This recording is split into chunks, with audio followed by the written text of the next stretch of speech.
Estamos en Cusco. Oui, je parle le local. Estamos en Cusco, c'est muy lindo. Hein. Là, on est sur du lindo total, c'est même hermoso. Hein, j'ai pas envie de le dire. Alors, le but, c'est de rejoindre le Machu Picchu. Sauf que, problemo, le Machu Picchu, questo 1000 boulots dans ta gueule. Voilà, 1000 boulots, ça fait beaucoup de pognono. Du coup, on va faire comme d'habitude, on va faire foco les agencias et vamos a caminar. Alors, le trek du Machu Picchu par agence coûte entre 500 et 1000 $. Bien trop pour mon maigre portefeuille de backpacker. Eastpak a jamais percé dans ce pays, mais parce qu'il mettait pas toutes les options dans les sacs. C'est donc avec un sac bien rempli que je traverserai seul la jungle. C'est dense, hein. Là on est sur du dense. Gravirai des montagnes. C'est vraiment super. Franchirai des ravins. Je suis au milieu de rien. Voilà. Et partirai à la rencontre du Machu Picchu.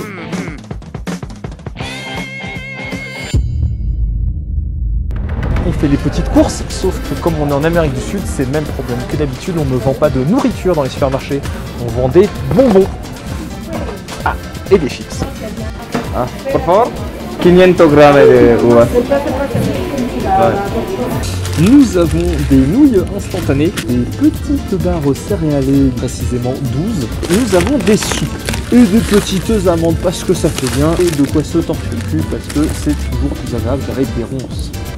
Allez, dernier truc qui reste à trouver, c'est de la coke. De la feuille de coca, c'est complètement légal, mais de la bonne. Donc on m'a conseillé ce quartier. C'est laid, mais moi j'aime bien quand c'est.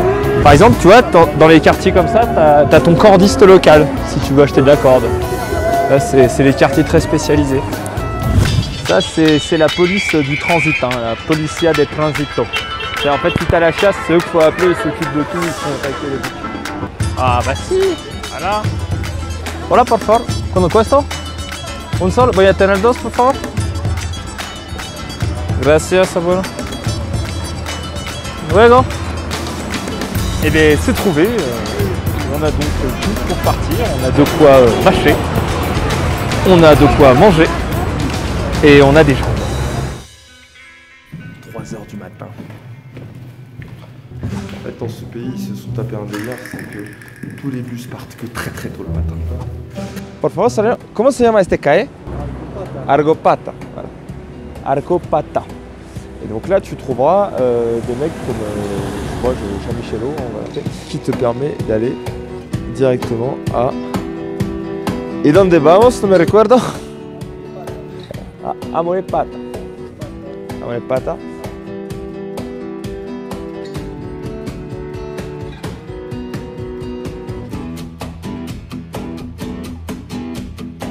T'arrives au village de Molepata, hein.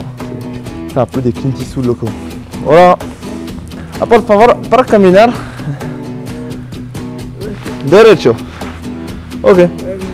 Gracias. Très loquace. Hein. Très loquace. En fait, je crois qu'ils ne parlent pas espagnol, je crois qu'ils ne parlent que leur langue autochtone. Les splendeurs du Pérou. J'espère que ça va se dégager parce que ça va être chiant sinon. Les belles orchidées que voilà. Aventurier, mais avant tout romantique. Ça reste mystique quand même, la zone. Ah, un point de vue. Alors, je vais aller par là-bas. Finalement, de pas voir le haut des montagnes, c'est chiant pour la vue, mais c'est super bien pour le moral. Parce qu'on se rend pas compte jusqu'où on doit grimper, quoi. En tout, on va être au niveau d'un Mont Blanc, quoi. Là on navigue à la boussole là. Voilà. Ça, en gros faut aller par là-bas quoi.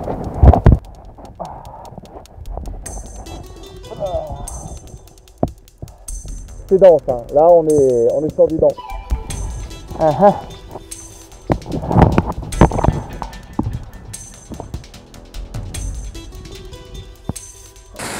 Apparemment l'eau est pas propre à être douce ici. Encore que je m'en bats les couilles. Mais on peut cuisiner avec vu qu'on a fait bouillir. Le thon est bon. Ah oui. Du bleu. Du bleu. 2 jours qu'il me pleut sur la gueule. Alors, là-haut, c'est le sommet, dans les nuages. Idéalement, on dort là-bas. Et après, du coup, 2e jour, il y a une grosse montagne normalement derrière, c'est ce qui est écrit sur ma carte. Là, on peut pas se rendre compte, quoi.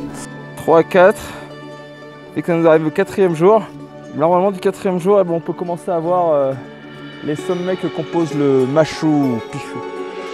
Donc, la partie jungle passée.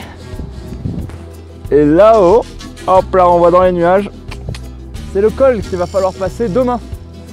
Le petit col à 5000 des familles. Donc, il y a beaucoup de neige. Il y a beaucoup de neige. C'est assez impressionnant.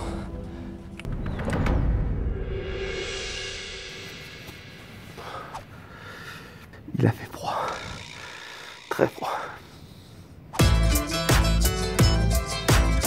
Les fermiers m'ont laissé planter ma tente dans leur grange. Ben, je vais demander est-ce qu'à un endroit je peux faire du feu, ils ont dit non. Tu commences la journée où il fait super froid, avec pantalon mouillé. Commencer avec des chaussettes mouillées. Quelle belle façon de commencer la journée. Et si toi aussi tu veux un bon conseil de camping, dans ton sac de couchage toujours avoir une bouteille à pipi. Alors tu vas dire, c'est dégueulasse. Non, ça ne l'est pas. T'es dans ta tente, il fait nuit, il fait froid, tu vas pas sortir. Du coup, tu restes dans ton sac de couchage, tu pisses dans ta bouteille et après tu mets ta bouteille à tes pieds. Comme ça, t'as chaud aux pieds en plus quand c'est... Si, c'est un peu dégueulasse. Je quitte ma grange. Au revoir la grange. Direction la montagne. Non, en vrai, je sais toujours pas comment je vais le passer. Hein. Ah, tiens. Necesito de comprar. Cuando es tiempo de comprar es realmente muy bien. Muy bien, Ah, elle aime ça le pognon. Hein. Ouais, parce que ma tenancière s'est tapé un petit délire supermarché. Je vais trouver comment je vais faire pour rentrer à la maison. Salut les gars. Je pense que celui-là c'est le mâle alpha, il me regarde un peu chelou. Putain, en fait c'est un peu les thugs du Tiécar les gars, il faut se calmer. Ouais non mais c'est facile aussi là, vous êtes 40. Vous allez voir, moi quand je vais revenir avec mes potes, on va pas se laisser emmerder par des chevaux quand même. Et qu'est-ce que vous faites là d'ailleurs? Vous avez pas école?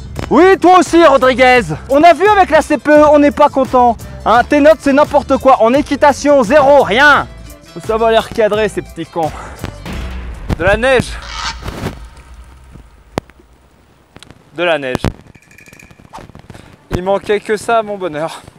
Cette nuit je vais encore dormir sous la neige. On est sous la neige, on est bien là. Ah, froid. Les petits gants légers. Et c'est pas fini de grimper là.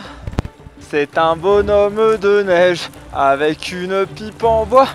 Alors d'un côté neige, et d'un autre côté, je pars à 100 Ce qui fait qu'en fait je marche dans de l'eau depuis tout à l'heure. C'est vraiment super bien. Pardon, de respirer.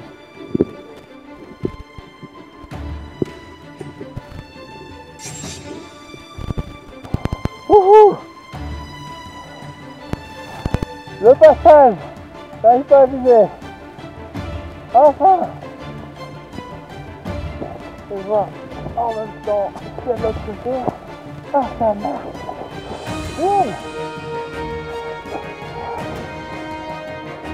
Ah! Enfin! Ça marche en même temps. Tout est bien. Le soleil vient de se lever, je fais du feu dans une tente inflammable. Je pense pas que ce soit une bonne idée, mais j'ai envie de manger. Et c'est pas bon.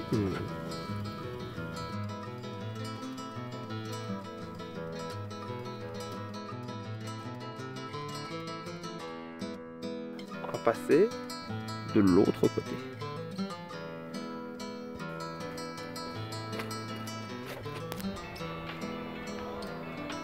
C'est un puma.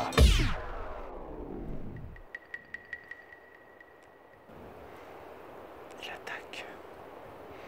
D'être redescendu à une altitude normale apporte chaleur et réconfort, mais il apporte aussi mon pire ennemi, le moustique. Par contre, c'est tropical ici, c'est... Il est bizarre ce chien. Mais c'est un Khalouf sauvage. Fuis, Khalouf sauvage. Retourne voir Shaitan. Retourne voir Shaitan. Un Khalouf.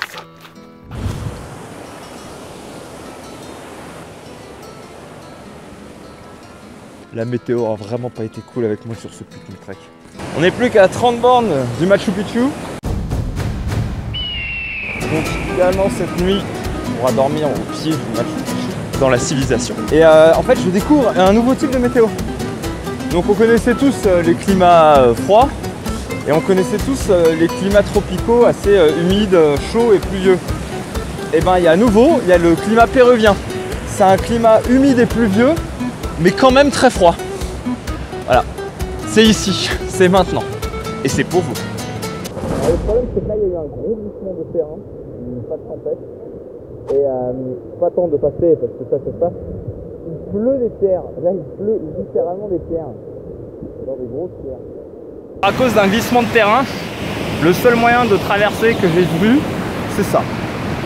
Bon, a priori si c'est là, c'est que c'est stable. Ah, je vais avoir besoin de mes deux bras. Je n'ai aucune idée de si c'est une bonne idée ou non.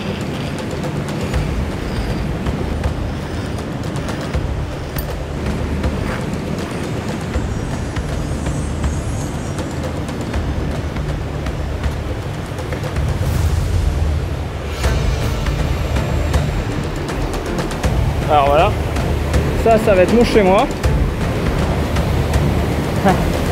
Bon. En vrai, ce genre de truc me fait marrer.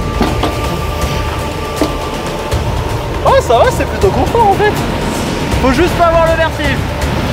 Merde, il y a plein de cordes.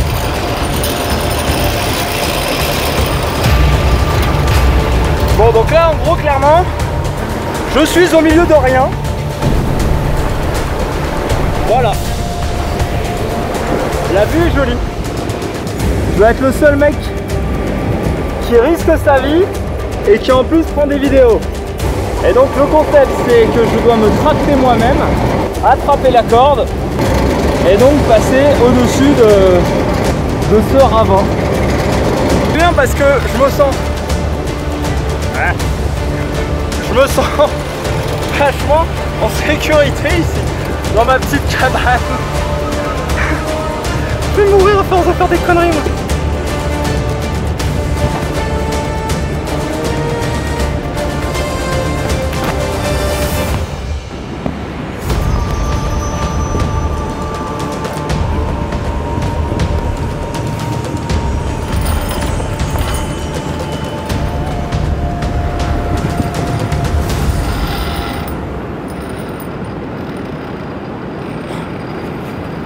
Bon, du coup ça a fait perdre pas mal de temps.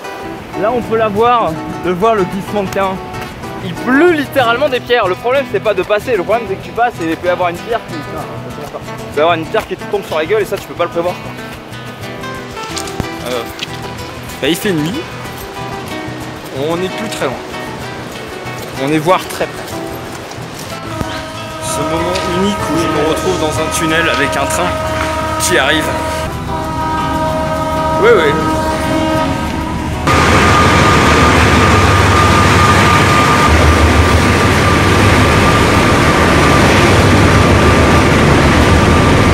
Oui, parce que pour gagner du temps, je marche sur une voie ferrée.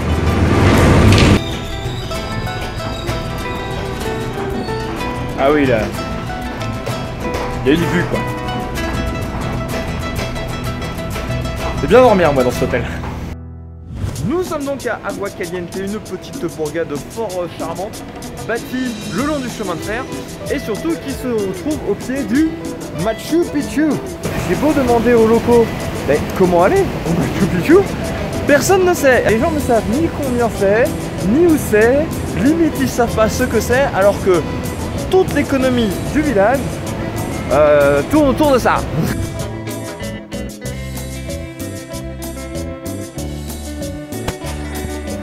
Par contre, il y a une constante, quand la vue est belle, c'est que t'es haut.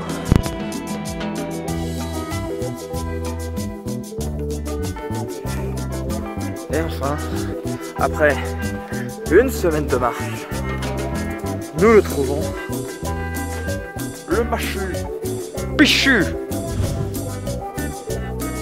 Voilà. Oui, en fait, en gros, c'est des cailloux sur une montagne. Ça avait le goût de me faire des ampoules.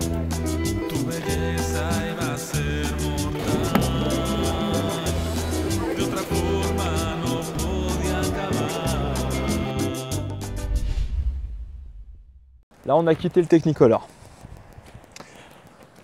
Je vois en vert et gris.